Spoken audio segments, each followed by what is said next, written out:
Today in this video, I'm going to show you how to buy OpenAI API credits. So what you're going to do is go to this website here, platform.openai.com.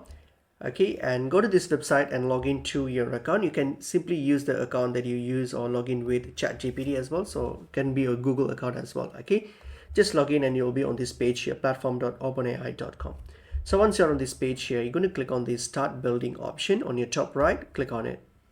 And here you go to start, give a name for your organization, and then best description describes you, and then click on create organization. For example, something like this. So give a name for your project, and then what this describes you, click on create organization, and then this will create your organization, and then you can just skip this. I will invite letter, and then you can just create these and then click on generate API key. So that's fine, you can finish that, and then you can copy these, and then you can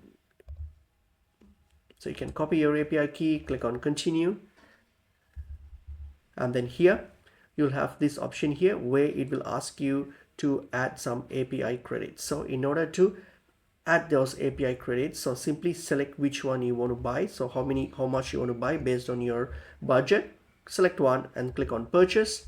And then here what we have to do is simply plug in your payment method. So how do you want to pay for this? So here, add your payment method, credit card details, click on add payment method and complete the transaction. So this is how you purchase or buy the OpenAI credits.